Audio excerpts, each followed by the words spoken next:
DMTV Info, votre chaîne d'information en temps réel. La politique, la santé, le sport, les faits de société, la musique, les rumeurs et bien plus encore. Vous découvrirez cela dans notre chaîne DMTV Info.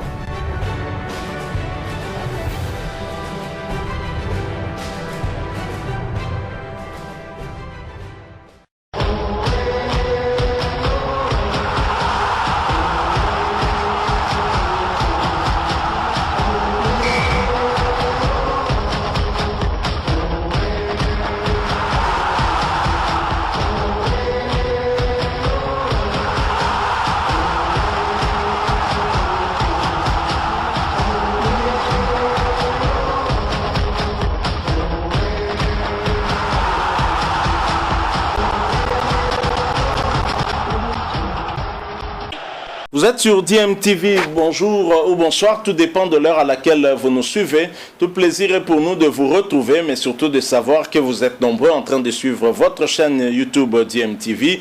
DMTV qui vous propose de revenir toujours sur cette épineuse question du remplacement du sélectionneur national de la République démocratique du Congo, Christian Ntsengi Biembe, alors que les Congolais avaient déjà eu écho que ce serait le Français Roland Courbis qui prendrait la tête du staff technique, mais lui-même n'ayant pas encore confirmé l'information. Néanmoins, la Fédération congolaise de football association qui avait bouclé ce dossier et qui a eu à transmettre au ministre la nouvelle composition du staff technique qui devra en tout cas désormais diriger les Léopards de la République démocratique du Congo. Et c'est autour de cette réunion extraordinaire du comité exécutif de la Fédération congolaise de football association, réunion du vendredi 7 mai 2021, une réunion élargie bien sûr à la direction technique nationale représentée par Médard Loussadissou et aux anciens Léopards,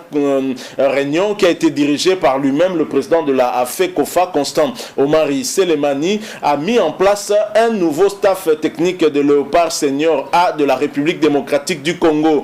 Après un accord de principe avec le nouveau sélectionneur national Roland Courbis, la FECOFA a ainsi transmis hier samedi 8 mai 2021 au nouveau ministre des Sports et Loisirs Serge Condé la composition du nouveau staff technique de l'équipe nationale de la République démocratique du Congo qui est engagé aux éliminatoires de la Coupe du Monde Qatar 2022 qui devait commencer en juin prochain mais qui a été reporté pour le mois de septembre. Alors le directeur technique national adjoint Médard Loussadissou ainsi que les deux anciens capitaines de Léopard, Santos Moutoubile et Chris Chabani Nonda, avaient également pris part à ces réunions en marathon qui ont débuté en tout cas depuis le mardi 4 mai 2021 au siège de la Fédération congolaise de football association dans la commune de la Agombe. Alors au terme de ces réunions, voici la composition du nouveau staff technique de Léopard Senior Homme A de la République démocratique du Congo, bien sûr, en attendant que Roland Courbis, les discussions se poursuivent avec le sélectionneur, l'entraîneur français pour voir s'il pourrait effectivement accepter ou pas, parce qu'il a reconnu qu'il y avait des discussions mais qu'il était encore sous contrat avec son actuel employeur, donc les discussions doivent se poursuivre. En tous les cas, voici le staff technique, Roland Courbis compris. Alors, sélectionneur national Roland Courbis de nationalité française comme assistant 1, le poste est à pourvoir, mais comme assistant 2, ce sera l'entraîneur de Maniema Union qui est également assistant 2 au niveau de l'équipe Léopard A', avec Jean-Florent Ibenge Kwangé. Il était assistant 2 derrière Pamphile Miayo. Daouda Lupembe qui fait une très belle saison avec l'équipe de Maniema Union. Il a également entraîné l'équipe du FC Renaissance et aussi l'équipe de groupe Bazano. C'est un entraîneur qui fait preuve, qui continue en tout cas à faire ses preuves ici en République démocratique du Congo. Bien sûr, il est de nationalité congolaise. Assistant et analyste vidéo, nous aurons Thierry Verjean de nationalité belge. Préparateur physique, nous aurons Carlos Rodriguez congolaise de nationalité belge également. Entraîneur de gardien, on garde Robert Kidiaba Amouteba, congolais, vous le savez. Le médecin de l'équipe, Dr Jean Vervier de nationalité belge. Médecin anti-Covid-19, Dr Jean-Pierre Bungu Kakala, nationalité congolaise. Kinésithérapeute Paolo Rigini, italien. Kinésithérapeute Adrien Prost, français. Ostéopathe Gaëtan Minsart, belge. Nutritionniste Florent Mota, français. Chef cuisinier Antoine Mbongo, congolais. Team manager Dodo Olandou, congolais bien évidemment. Secrétaire Marcel Mayala, qui fait son entrée, je pense, congolais. Team Media Officer, ça ne change pas, Jerry Kalemo Ongoy, congolais bien évidemment. Intendant Baguette Adikulu Serge, qui garde également son poste, congolais. Kitman 1, Momikia Ayemo, congolais. Kitman 2, Serge Nyangi, congolais également. Sécurité et discipline, Serge Lofo Boongeli. Voici la composition du staff technique. Je ne sais pas quel est votre point de vue par rapport à ce staff technique que nous venons de vous présenter, mais en tous les cas, moi, j'ai quelque chose à redire par rapport à ce staff technique qui me paraît quand même un peu trop pléthorique. C'est un staff technique qui récompense peut-être certaines personnes pour rien, alors que, vous le savez, le pays fait face à des difficultés financières. On aurait dû vraiment essayer d'avoir un effectif minimal avec ce staff technique. On donne des postes, beaucoup de postes certainement peut-être pour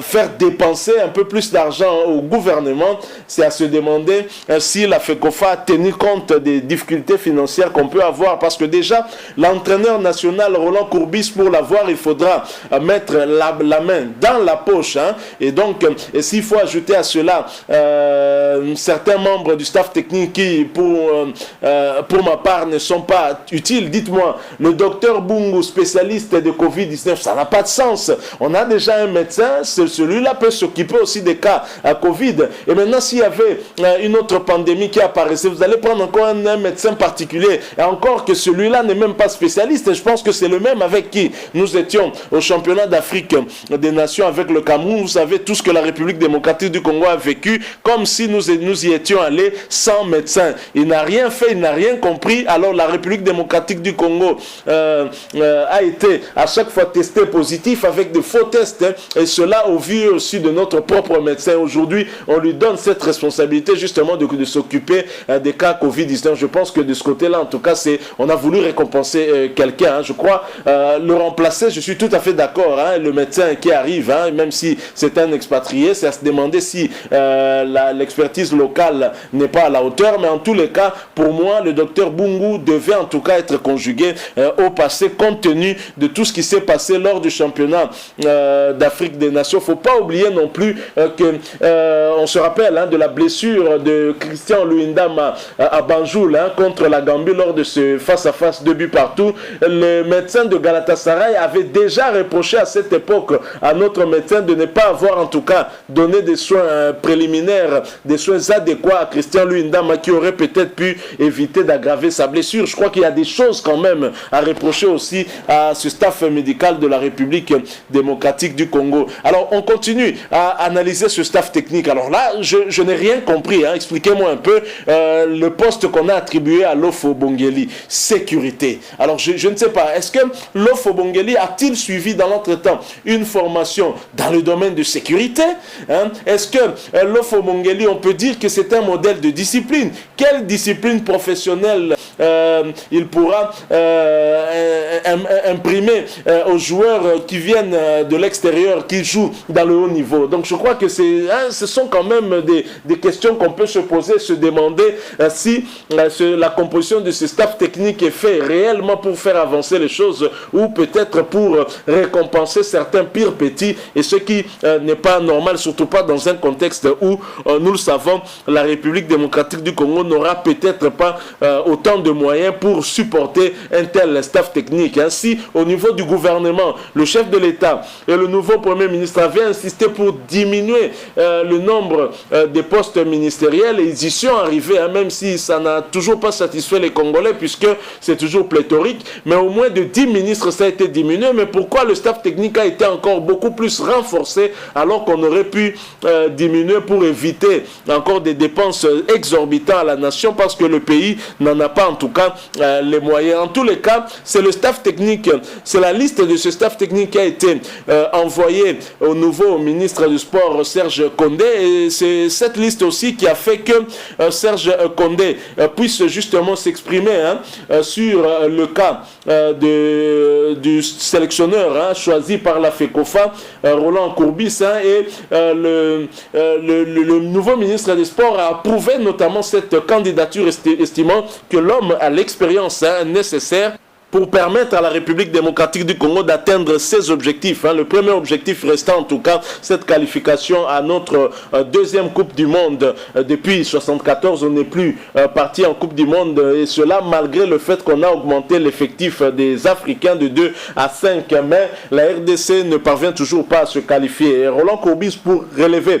ce défi, mais ce dernier qui a, c'est vrai, très clairement aussi montré son intérêt par rapport à notre équipe nationale, a néanmoins tempéré aussi nos ardeurs en disant qu'il était encore sous contrat avec RMC. Mais c'est vrai qu'on sait que il est consultant du côté de RMC, mais est-ce que c'est incompatible avec des fonctions d'entraîneur d'une équipe nationale? Je ne crois pas. C'est question de discuter avec le concerné pour voir quelle solution on pourrait en tout cas trouver par rapport à cela. Donc voilà un peu de quoi nous avons voulu discuter avec vous. Bien sûr, la fédération a fait son travail, a pensé boucler ce travail-là par cette liste du nouveau staff technique, mais le numéro 1 du staff technique, des discussions doivent continuer à se poursuivre pour voir comment les choses pourraient se passer. Jusque-là, rien n'est gagné encore. C'est vrai qu'il y a un accord de principe. Un accord de principe n'est pas un contrat, et donc il y a encore des choses à régler. Mais ce qui est bien, c'est qu'au niveau du gouvernement, on a déjà pris acte. On a acté cette candidature, et j'espère que finalement les discussions permettront à Roland Courbis de pouvoir venir diriger ce staff technique avec des objectifs clairs. Nous voulons un entraîneur qui viendra avec un contrat d'objectifs. Nous voulons nous qualifier pour la Coupe du Monde. Avant de penser Qatar 2022, il faut d'abord se sortir de ce groupe J avec la Tanzanie, le Madagascar et le Bénin. Ne négligez aucune nation, parce que nous avons été éliminés pour la CAN Cameroun 2021 alors qu'on était dans un groupe plus ou moins abordable pour nous, avec la Gambie qui ne s'était jamais qualifiée pour une édition de la CAF, et aussi le Gabon et l'Angola, mais la RDC n'est pas parvenue à se qualifier. Je pense qu'on devra prendre au sérieux toutes les nations et nous préparer en conséquence. Et le report du démarrage de ces éliminatoires de la Coupe du Monde Qatar 2022 est justement à notre avantage, parce qu'on avait tellement pris du retard pour désigner les nouveaux membres qui vont diriger le staff technique, que ce report vient à point nommé pour nous aider en tout cas à nous réorganiser. Voilà ce dont nous avons voulu partager avec vous ce jour. Si vous avez apprécié, si vous avez aimé, laissez-nous un maximum de j'aime, likez cette vidéo. Merci aussi de partager avec nous votre point de vue par rapport à ce staff technique. Nous avons essayé de faire une petite analyse par rapport à la manière dont nous avons fait la lecture de ce staff technique. Dites-nous aussi qu'en pensez-vous, et n'oubliez pas aussi de vous abonner si vous êtes nouveau à cette chaîne DMTV. Abonnez-vous s'il vous plaît. N'oubliez pas d'activer la notification juste en cliquant sur la petite cloche que vous verrez apparaître, parce qu'elle vous permettra de ne plus rien manquer des prochaines vidéos que nous allons vous proposer. Merci encore une fois à vous qui nous avez suivis et qui avez accepté de partager avec nous ces quelques minutes d'analyse sur la composition de ce nouveau staff technique. Nous espérons vous retrouver bientôt avec un autre sujet d'actualité. En attendant, portez-vous bien. DMTV vous dit au revoir.